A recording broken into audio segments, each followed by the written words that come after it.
عليكم ورحمة الله وبركاته نحمده ونصلي على رسوله الكريم أما بعد সম্মানিত বিহার সম্মানিত সাংবাদিকবৃন্দ গণপ্রজাতন্ত্রী বাংলাদেশ সরকারের সকল উপদেষ্টা মন্ত্রীবৃন্দগণ এবং বাংলাদেশ আইন শৃঙ্খলা বাহিনী বাংলাদেশ সেনাবাহিনী বাংলাদেশ নৌবাহিনী এবং সকল আইন শৃঙ্খলা বাহিনীকে আমাদের মাননীয় ধর্ম মন্ত্রণালয়ের পক্ষ থেকে এবং গোয়েন্দা সিটি কর্মচারীর পক্ষ থেকে সকল রাজনীতিবৃন্দ সকল রাজনীতি সংগঠনবৃন্দকে স্বাগতম জানাই ও আন্তরিক মুবারকবাদ। সম্মানিত বিহার সম্মানিত সাংবাদিকবৃন্দ, গত সরকারে শেখ হাসিনার আওয়ামী লীগ সরকারে এই রাস্তাকে খনন করে ফেলেছেন আমাদের সিটিং বাড়ি রাস্তা, কিন্তু অনেক মানুষ আমাদের এই যে লিজ এনছে রাস্তাটা পাকা করার জন্য, কিন্তু আজ পর্যন্ত কোনো কাজ হয় নাই। মানুষের যাতায়াতে কষ্ট হয়। এই রাস্তা দিয়ে আমাদের গোয়াইনঘাটে সিটি কর্পোরেশনের রাস্তা, এই রাস্তা দিয়েই সিটি কর্পোরেশনের মানুষ ঢুকতে হয়, কিন্তু দুঃখজনক মানুষ কারো কাছে গিয়া স্থান পায় নেই, কভার জায়গা নেই।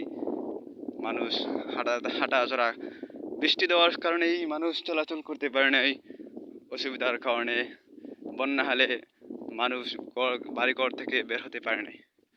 কিন্তু মাননীয় উপদেষ্টা মন্ত্রীগণ এবং বাংলাদেশ আইন শৃঙ্খলা বাহিনীকে জানাই দুঃখজনক, আগামী 2026-এর মধ্যে পবিত্র রমজানুল মুবারকের মধ্যে এই রাস্তাটা ফিস করবো ইনশাআল্লাহ। মাননীয় ধর্ম মন্ত্রণালয় এবং গোয়াইনঘাট সিটি কর্পোরেশন যতটুকু সহযোগিতা করার আপনাদের কাছে সহযোগিতা করব।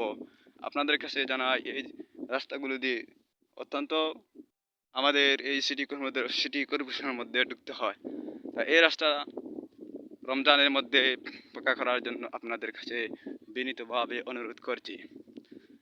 আবার জানাই, মাননীয় আইন শৃঙ্খলা বাহিনী বাংলাদেশ সেনাবাহিনী, এই রাস্তাটা খুব গুরুত্বপূর্ণ। মানুষ আমাদের এই হাওড় অঞ্চলে মানুষ এই রাস্তা দিয়ে আমাদের গোয়াইনঘাটের মধ্যে গিয়ে প্রবেশ করে, কিন্তু যেই বাটপারে লিজ এনেছে কিন্তু অনেক টাকা আমার খেয়ে ফেলেছে, আর ওনাকে অতি শীঘ্রই গ্রেফতার করার জন্য বিনীতভাবে অনুরোধ করছি। বাকি কথাগুলো আপনাদের সামনে যথাসময়ের মধ্যে ভিডিওর মধ্যে কথা রাখবো। সবাই ভালো থাকুন, সবাই সুস্থ থাকুন। আবার জানাই, অতি শীঘ্রই রমজানের মধ্যেই এই রাস্তাটা ফিস করার জন্য সহযোগিতা করবো আপনাদের কাছে।